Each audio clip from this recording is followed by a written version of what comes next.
Babe, wala kang pasok ngayon, di ba? Oo, babe, wala nga. Bakit mo natanong? Baka naman pwedeng labing muna tayo. Namimiss ko na eh.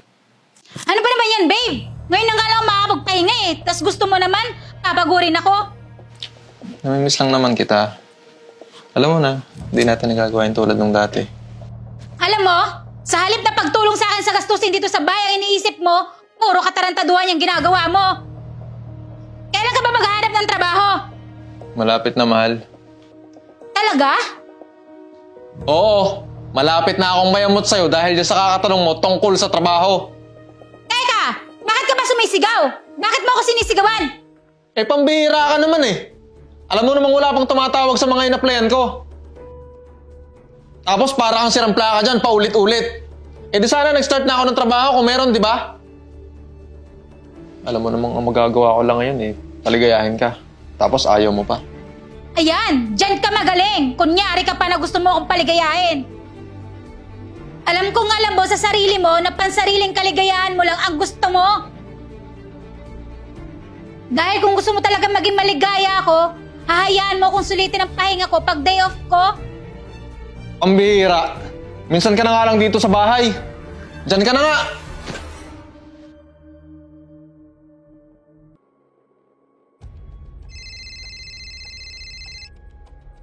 Hello, babe. Napatawag ka? Beb, buti sinagot mo agad. May kailangan lang ako sa'yo na pabor. Ha? Ano naman yun? Pwede bang makituloy sa'yo dyan sa Manila? Maghanap na kasi ako ng trabaho dyan. Talaga, babe? Sige, kailan ka ba pupunta? Bukas sana, babe. Okay lang ba? Oo naman, okay lang. See you. Thank you, babe.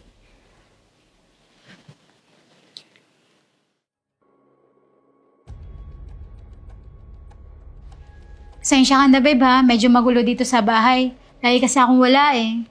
Ano ka ba? Okay lang yan. Tsaka magre-reklamo pa ba ako? Eh, ako na nga yung nakikituloy, di ba? Oh, Grace, kumusta? Napasyal ka?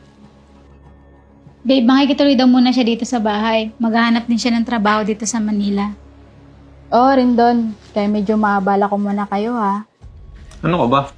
Abala-abala. Walang problema yan. Hindi ka na rin naman iba. Thank you sa inyong dalawa.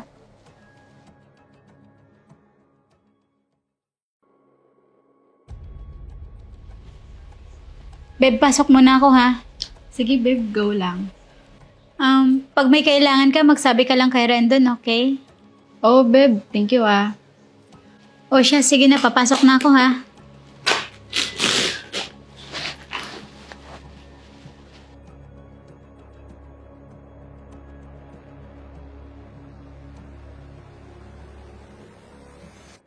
Hi, baby. Yes, baby. Namiss kita. Matagal-tagal din simula nung huli tayo nagkita.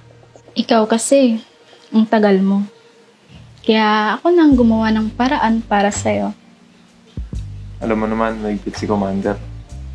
Gusto lagi ang mahanap ako ng trabaho. Huwag kang mag-alala. Andito na ako. Akong bahala sa'yo.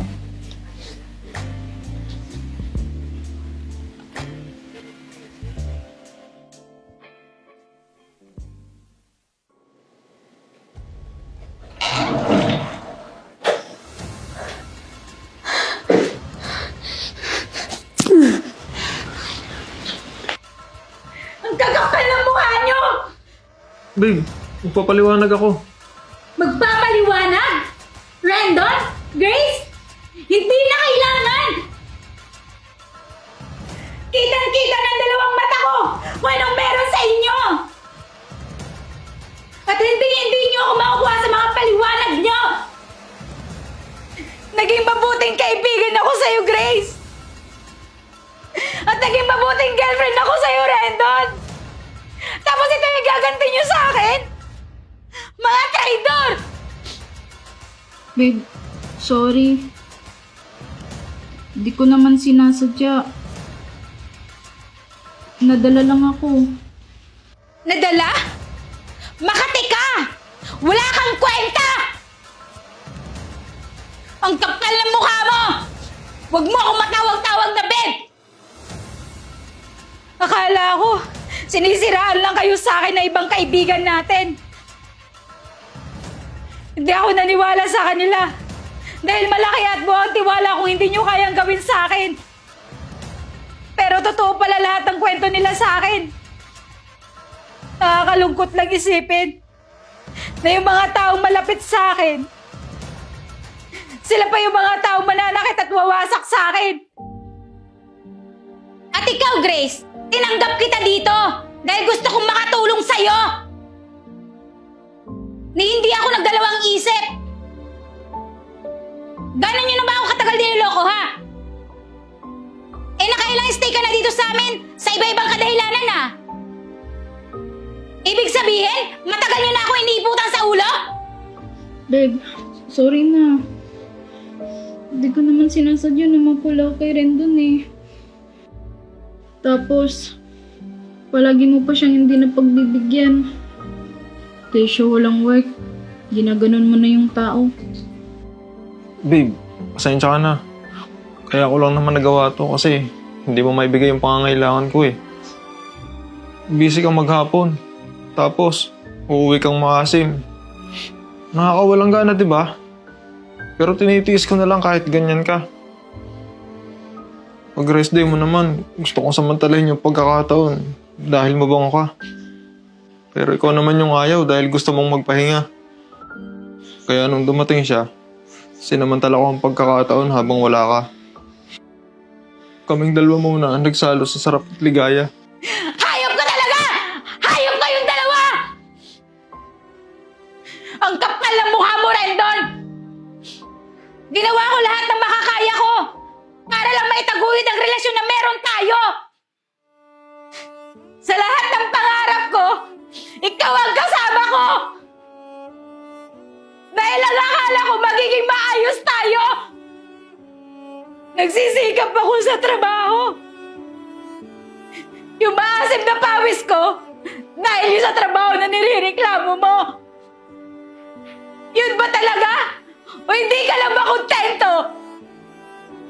Alam mo, wala na akong magagawa. Hindi na kita kayang tanggapin. Hindi na kita kayang mahalin. Ginawa ko na lahat na pwede kong gawin para sa atin. Pero naghanap at nagagat ka pa rin na ipapalit sa akin. At sa tingin ko sa puntong ito, dapat ko na kayong palayasin. Ikaw, Grace, nalimutan mo na naging magkaibigan tayo. Magsilayas na kayo dito ngayon mismo.